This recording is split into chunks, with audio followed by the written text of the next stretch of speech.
એને ગૌરી કુંડ કહેવામાં આવે. સોન પ્રયાગ ત્યાંથી બીજા પહાડ ઉપર આજે ડામર પટ્ટી થઈ ગઈ, ત્યાંથી 12 કિલોમીટર ઉપર જાઓ એટલે ત્યાં ત્રિયુગી નારાયણ નામનું તીર્થ છે, જ્યાં શિવ પાર્વતીનું લગ્ન થયેલું બથમાં ન આવે એવા મંડપના થાંભલાઓ આજે પણ મોજૂદ છે. જ્યાં બાજુમાં અગ્નિ જ્યારે હજારો વર્ષ ગયા હજી મંડપમાં શિવ પાર્વતીના લગ્નમાં અગ્નિ પ્રગટ કર્યોની અગ્નિ આજે પણ ચાલુ છે. એટલું રળિયામણું દ્રશ્ય અને એટલું પવિત્ર તીર્થ, શું એની તમને વાત. ગયા હોય અને જેણે દર્શન કર્યું હોય એને ખ્યાલ. જ્યાં કળયુગનો પણ આજે પ્રવેશ નથી, ત્યાંના મહાત્માઓના જીવન જોઈએ તો આપણું હૃદય દ્રવિત થઈ જાય. ક્યાં પુરુષોત્તમ નારાયણ ટાટિયા તોડીને ગયા, ક્યાં એને કુંવારો લેતો. મારી સેવા અનંત જીવોના કલ્યાણને માટે ભગવાન કેવું ભારતમાં વિચરણ કરે. ત્રિયુગી નારાયણનું દર્શન કર્યું, એ સ્થાનને ઘણું દૈવત આપ્યું છે. ત્યાંથી નીચે ગૌરી કુંડ આવે, જ્યાં ગરમ પાણીનું કુંડ છે, જેને ગૌરી કુંડ કહેવામાં આવે. ગૌરી એટલે જ્યાં પાર્વતી કાયમ સ્નાન કરે. બાજુમાં થોડે દૂર ગણપતિની જન્મભૂમિ છે. ગણપતિની જન્મભૂમિ જો કે કેદારકાંડ હોનારત પછી હવે સ્થાન રહ્યું છે કે લુપ્ત થયું એ ભગવાન છે.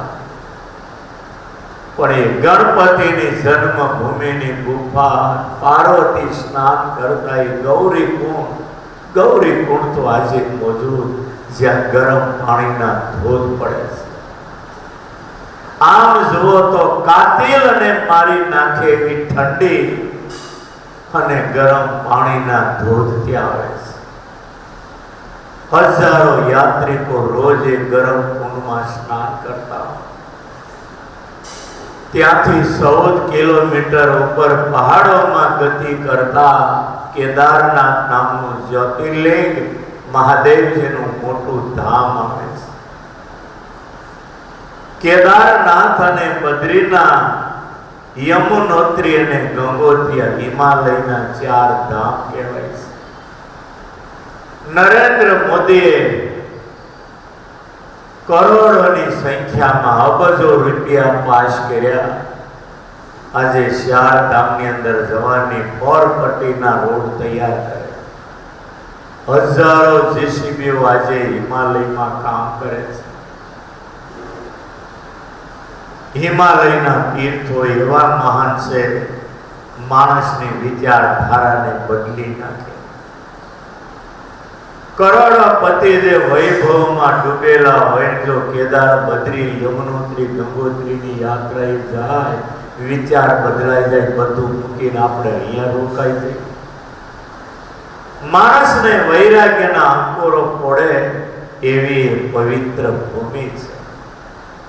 ભગવાન જો દયા કરીને સમય આપે, જિંદગીમાં એકવાર આવા તીર્થોની યાત્રા કરવી. ભારતમાં માણસનો અવતાર મળ્યો હોય, જિંદગીમાં એકવાર આ યાત્રા કરવા. કરોડો બ્રહ્માંડો છે, પણ ક્યાં એક પણ ભગવાનનો અવતાર. કેટલા દેશો, 200 જેટલા દેશો આ ભૂમંડળ ઉપર, પણ એક ભરતખંડ સિવાય ક્યાંય ભગવાનનો અવતાર થયો નથી. ભરતખંડનું કેટલું મોટું સદભાગ્ય આપણી બુદ્ધિ બહારની આ વાત છે. કોઈ દેશની અંદર ભગવાનનો અવતાર નહીં, માત્ર એક ભારતમાં જ ભગવાનનો અવતાર. અને એટલે દેવતાઓ, સ્વર્ગના દેવો રોજ ભગવાનને પ્રાર્થના કરે, પ્રભુ અમારા કાંઈ પુણ્ય જો બાકી હોય તો એ પુણ્યના બદલે અમને એકવાર ભારતમાં માણસનો અવતાર આપો, તમારી ભક્તિ કરીને જિંદગી અમારી અમે સફળ કરી લઈએ. પંચમ સ્કંદમાં દેવો જે પ્રાર્થના કરે ભગવાનને એ બહુ અદ્ભુત શ્લોકો પંચમ સ્કંદમાં લખ્યા છે. અને એ કેદારનાથ ધામ ભગવાન શિવજીનો ત્યાં આજે પણ અખંડ વાસ છે. ગૌરી કુંડથી ખચરો ઉપર બેસીને આજે તો રસ્તો છે 14 કિલોમીટર. એ સાંભળ્યું કેદારકાંડ પછી 18 કિલોમીટરનો રસ્તો લાંબો થયો. મોદીએ ત્યાં એટલી સાધનાઓ કરી અને જીવનને લોખંડ જેવું બનાવ્યું છે. એને જે ભગવાનમાં આસ્થા, શ્રદ્ધા અને વિશ્વાસ આજે દેશના અલૌકિક કામ કરી રહ્યા છે. કેદારનાથ એ ભોળાનાથ જ્યાં જ્યોતિર્લિંગ રૂપે બિરાજે છે. પાંડવો જ્યારે સ્વર્ગારોહણ કરવા ગયા ત્યારે છેલ્લી વાર કેદારનાથ મહાદેવની પૂજા કરી અને આગળ એને ગતિ કરી છે. કેદારનાથમાં નીલકંઠ વર્ણે થોડું રોકાયા, શિવજીની પૂજા કરી. ત્યાર પછી વર્ણે ત્યાંથી આગળ બદ્રીનારાયણ તરફ જાય. હજી સરકાર રસ્તો કરી શકે એવી કોઈ શક્યતા નહીં. એવી ઊંડી કોતરોમાં એ વખતે વર્ણે ઉતર્યા છે. ત્યાં ગયેલો કદાચ કોઈ જીવતો આવી પણ ન શકે. આપણે જઈએ તો કેદારનાથથી નીચે રુદ્રપ્રયાગ આવવું પડે, પછી બીજો પહાડ ચડી બદ્રીનારાયણ જવા. નીલકંઠ વર્ણી આડે ધડીએ ખાઈમાં ઉતરીને ઉપર જાય.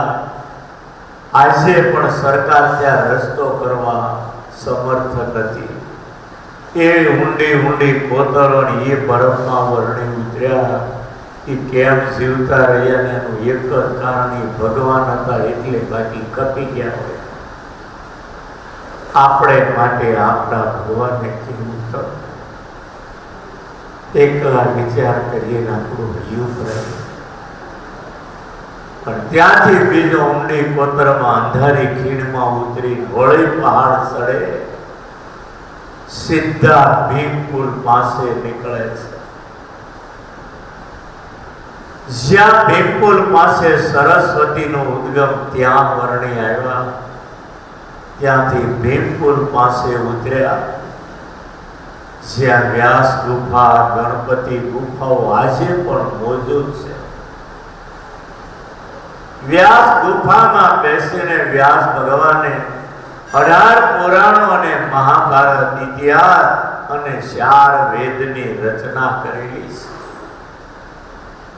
છે. વ્યાસ ગુફામાં વ્યાસ બોલતા જાય અને 100-200 ફૂટ દૂર નીચે ગણપતિની ગુફા અને ગણપતિએ મહાભારત લખતા.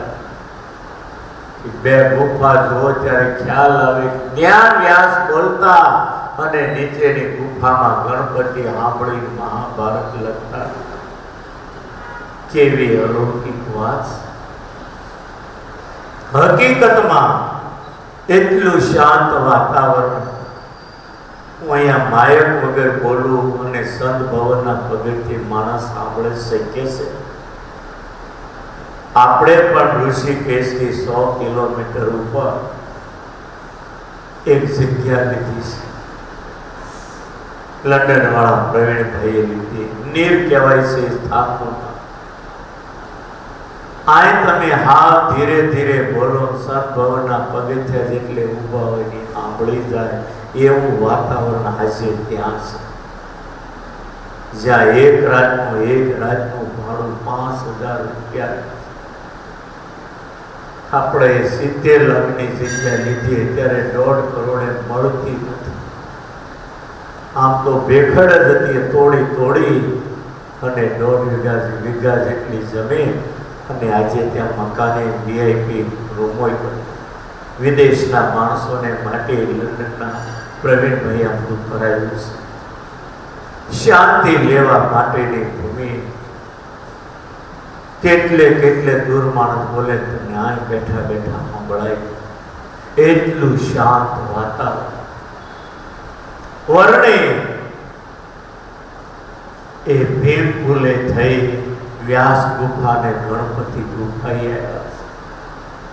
આજે તો ભીમ પુલની બાજુમાં કરોડોના ખર્ચે અદ્ભુત કોતરણી સાથે સરસ્વતી માતાનું મંદિર તૈયાર થઈ ગયું છે.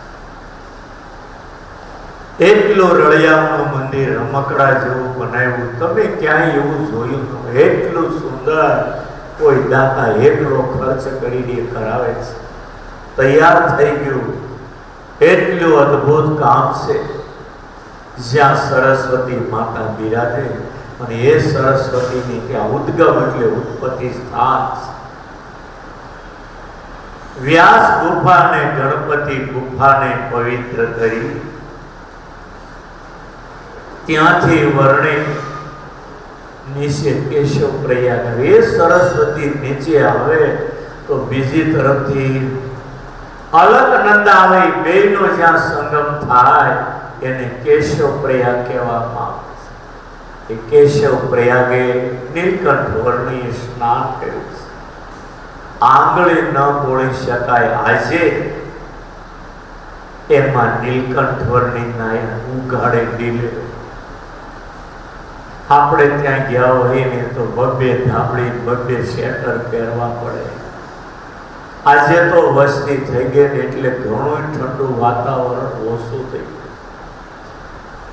હું ગુરુવારે 45 વર્ષ પહેલા બદ્રીનારાયણ ગયો. આમાં બદ્રીનારાયણ ગયા છે એની ઉશિયામણી કરો તમને કહો.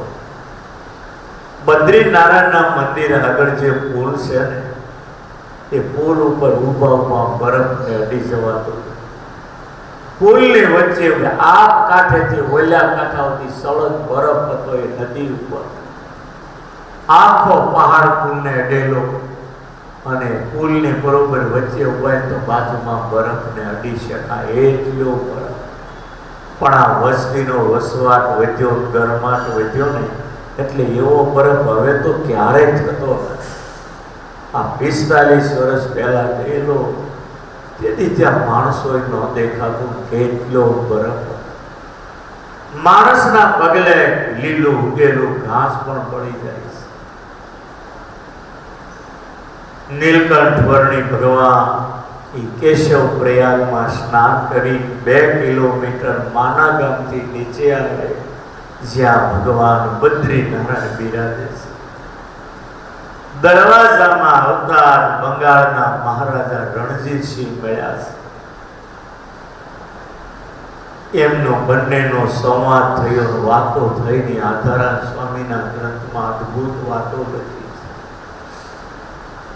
રણજીતસિંહ રાજાએ પ્રાર્થના કરી કે હે યોગીરામ, અમારા પંજાબને પવિત્ર કરવા પધારો. ભગવાને ભીનો હંકેલ્યું, અવાશે તો આવશું કહે ત્યાંથી ઉપર ગયા. ફરીવાર એને વર્ણિનો જ્યારે બીજી વાર માર્ગમાં મેળાપ થયેલો ત્યારે રણજીતસિંહ રાજા બહુ બીમાર હતા, તબિયત બગડી હતી. એટલે ફરીવાર આગ્રહ કરીને એવું કહી શક્યા નથી મારે ત્યાં પંજાબમાં. ત્યારે એની તબિયત લથડેલી. વર્ણિ બદ્રીનારાયણ ભગવાનનું દર્શન કરવા મંદિરમાં ગયા.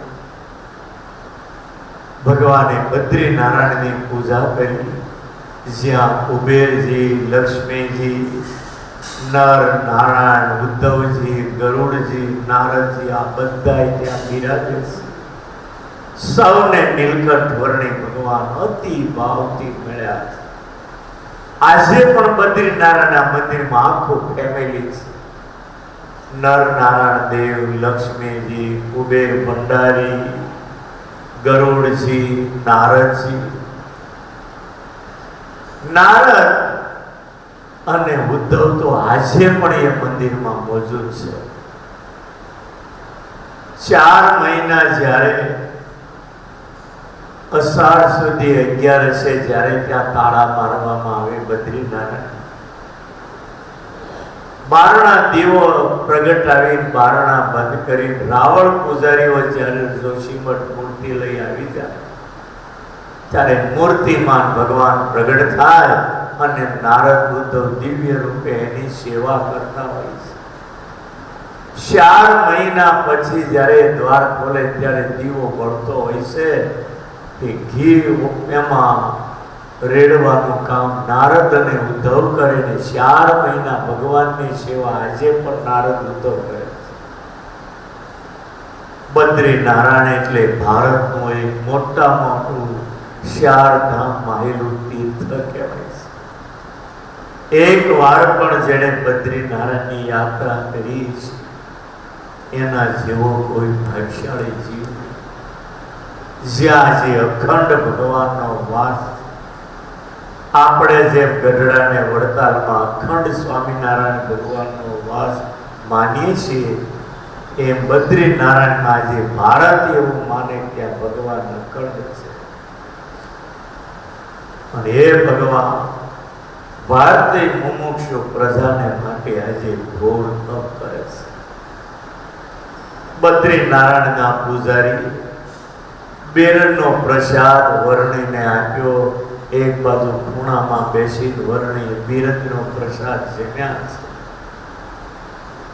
ત્યાં બધા છેલ્લી વાર જમીન પછી ઠેઠ માન સરોવરની યાત્રા કરીને આવે અને બદ્રી નારાયણના પૂજારી જ્યારે પ્રસાદ આપે ત્યારે વર્ણીએ કહ્યું હતું, પૂજારી અહીંથી અમે તમારો બીરનો પ્રસાદ જમી ગયા, મહિનાઓ ગયા પછી આ બીજી વાર આજે અહીંયા જમીએ છીએ.